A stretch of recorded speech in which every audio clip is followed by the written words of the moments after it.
بسم اللہ الرحمن الرحیم۔ شروع کرتا ہوں اللہ کے پاک نام سے جو بہت بڑا مہربان نہایت رحم والا ہے۔ دوستو، بہنوں، بھائیوں، بزرگوں، السلام علیکم۔ تاریخ اسلام کی 180 نمبر قسط میں ہم آپ کو خوش آمدید کہتے ہیں، اور اس میں ہم بیان کر رہے ہیں کہ عباسیوں کے ہاتھوں بنو امیہ کا قتل عام۔ تو دوستو، خلافت اسلامی کو جو قوم یا خاندان اپنا حق سمجھے وہ سخت غلطی اور ظلم میں مبتلا ہے۔ بنو امیہ نے اگر حکومت اسلامی کو اپنی قوم اور خاندان میں باقی رکھنا چاہا تو یہ ان کی غلطی تھی۔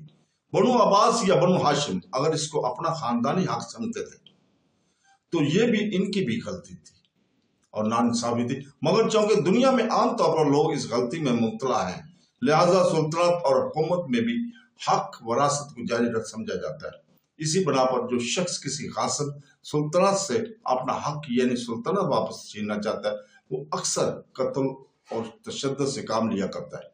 لیکن اس قتل و تشدد کو بنو عباس نے بنو امیہ کے حق میں جس طرح روا رکھا، اس کی مثال کسی دوسری جگہ نظر نہیں آتی۔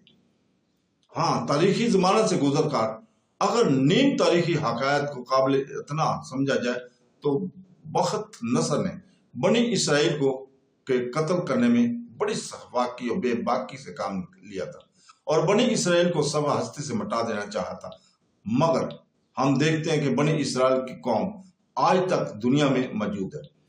اس بے با بڑھ کر ہندوستان میں آریوں نے غیر آریوں پر ظلم اور ستم کی انتہا کر دیتی، مگر کوہ ہمالیہ اور بندیا چل کے جنگلوں اور راجپوتانے کے ریگستانوں نے غیر آریوں کی نسل کو اپنی آغوش میں چھپائے رکھا اور ہندوؤں کی سودر قوموں کی صورت میں وہ آج بھی ہندوستان کی آبادی کا ایک قابل قدر حصہ سمجھے جاتے ہیں۔ ہندوستان کے آریہ بھی ایرانی خراسانی لوگ تھے۔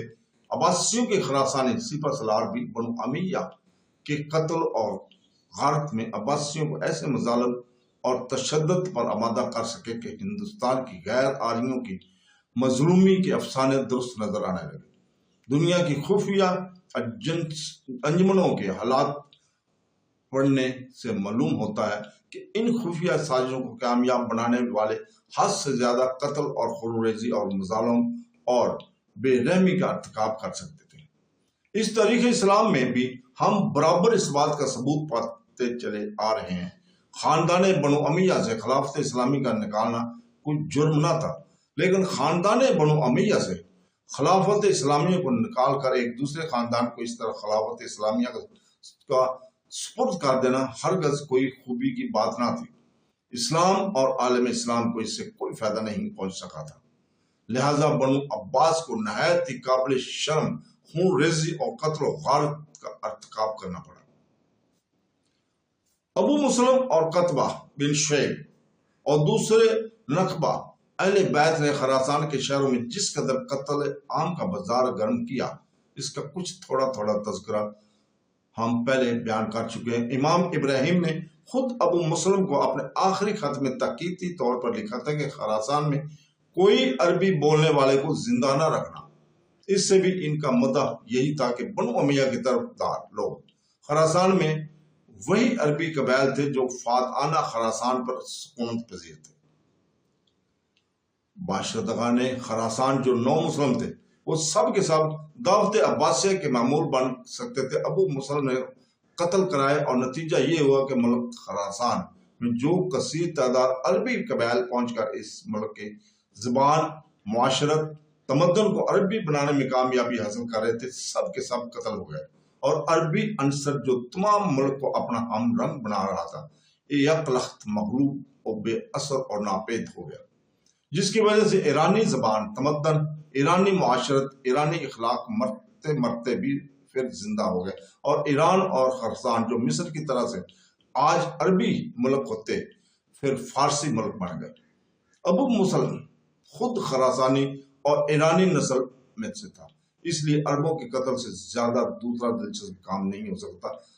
قومی تعصب جس کو اسلام نے بالکل مٹا دیا تھا، عہد بنو امیہ میں پھر اود کر آیا تھا، اور اسی قومی عصبیت اور قبیلی فتح کے واپس آ جانے کا نتیجہ تھا کہ بنو امیہ نے کس طرح تمام عربی قبائل بالخصوص بنی ہاشم کے مجبور بنا دیا تھا، اس لیے وہ ہر ایک اس شخص کو جس کی نسبت انہیں معلوم ہو جاتا تھا کہ یہ قبیلہ بنو امیہ سے تعلق رکھتا ہے، نہایت خوف اور دہشت کی نگاہ سے دیکھتے تھے۔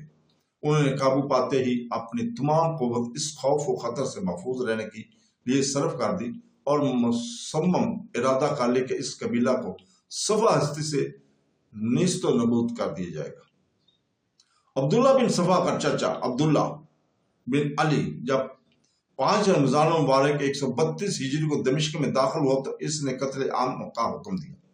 جب آخری اموی خلیفہ مروان بن محمد وسیع میں قتل ہو چکا تو عباسیہ کے لیے سب سے ضروری کام بنو امیہ کا اتصال تھا، لیکن خلافت بنو امیہ کے قیصر رفیع کو معدم کرنے کا کام میں بعض بنو امیہ بھی عباسیوں کے شریک ہو گئے اور فاتحہ عباسیوں کے ساتھ ساتھ نفرت اور تقریم کے ساتھ رہتے تھے۔ اس طرح بنو امیہ کی نسل کا تخم سوگت ہونا ناممکن نہ تھا، لیکن ابو مسلم اس کام پر کمر ہمت باندھ چکا تھا۔ اس نے عبداللہ صفا اور عباسی سرداروں کو بار بار لکھا کہ بنو امیہ کے کسی فرد کو چاہے وہ کیسا ہی کیوں نہ ہو، ہمدرد وہی خواہ کیوں نہ ہو، ہرگز زندہ نہ چھوڑا جائے۔ اس مشورے پر عمل تو ہوا، لیکن بعض ایسے افراد تھے جنہوں نے بڑی بڑی جمعیت کے ساتھ عین نازک اور خطرناک موقع پر عباسیوں کی شرکت اور اموی خلیفہ کی بغاوت اختیار کر کے نہایت اہم امداد پہنچائی تھی۔ ان کو قتل کرنے سے انسانی شرافت مانا تھی۔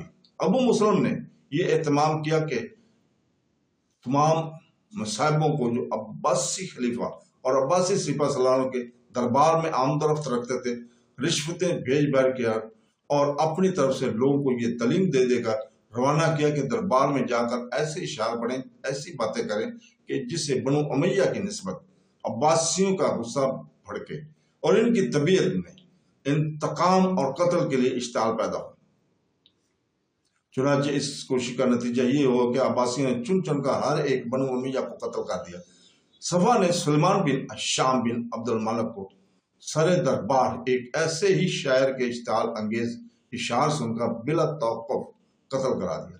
حالانکہ سلیمان بن ہشام عبداللہ صفا کے مساجد میں موجود اور اس کا بڑا ہمدرد تھا۔ عبداللہ بن علی جن دنوں کی طرف تھا وہاں نہرابی فطرس کی کنارے دسترخوان پر بیٹھا کھانا کھا رہا تھا اور اسی نوے بنو امیہ اس کے ساتھ کھانے میں شریک تھے۔ اسی اثناء میں شہل بن عبداللہ آ گیا۔ اس نے فوراً اپنے اشعار پڑھنے شروع کیے جن میں بنو امیہ کی مذمت اور امام ابراہیم کی قید ہونے کا ذکر کر کے بنو امیہ کے قتل کی ترغیب دی گئی تھی۔ عبداللہ بن علی عبداللہ صفا کے چچا نے اس وقت حکم دیا کہ ان سب کو قتل کر دو اور اس کے خادموں نے فوراً قتل کرنا شروع کر دیا۔ ان میں بہت سے ایسے تھے جو بالکل مر گئے تھے، بعض ایسے بھی تھے کہ وہ زخمی ہو کر گر پڑے تھے مگر ابھی ان میں دم باقی تھا۔ عبداللہ بن علی نے ان سب کو مقتولوں اور زخمیوں کی لاشوں کو برابر لٹا کر ان کے اوپر دسترخوان بچھوایا۔ اس دسترخوان پر کھانا چنا گیا اور عبداللہ بن علی ماں ہمراہیوں کے پھر اس دسترخوان پر بیٹھ کر کھانا کھانے میں مصروف ہوا۔ یہ لوگ کھانا کھا رہے تھے اور ان کے نیچے وہ زخمی جو ابھی مرے نہیں تھے کرا رہے تھے، حتیٰ کہ یہ کھانا کھا چکے اور سب کے سب مر گئے۔ ان مقتولوں میں محمد بن عبد الملک بن مروان، مغربن یزید، عبد الواحد سلمان، سعد بن عبد الملک، ابو عبیدہ بن ولید بن عبد الملک بھی تھے۔ بعض کا بیان ہے کہ ابراہیم معذور خلیفہ بھی انہی میں شامل تھے۔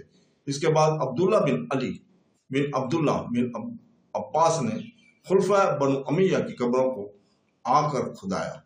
عبد الملک کی قبر سے اس کی کھوپڑی برآمد ہوئی۔ امیر معاویہ کی قبر میں سے کچھ نہ نکلا۔ بعض قبروں سے بعض کے اعضاء برآمد ہوئے، باقی سب مٹی بن چکے تھے۔ ہشام بن عبد الملک کی قبر کھودی گئی تو صرف ناک کی اونچائی جاتی رہی تھی، باقی تمام لاش صحیح سالم نکلی۔ عبداللہ بن علی نے اس لاش کو کوڑے لگوائے، پھر اس کو صلیب پر چڑھایا، پھر جلا کر اس کی راکھ ہوا میں اڑا دی۔ عبداللہ بن علی کی بھائی سلیمان بن علی بن عبداللہ بن عباس نے بصرہ میں بنو امیہ کے گروہ کو قتل کر کے لاشوں کو راستے میں پھنکوا دیا اور دفن کرنے کی ممانعت کر دی۔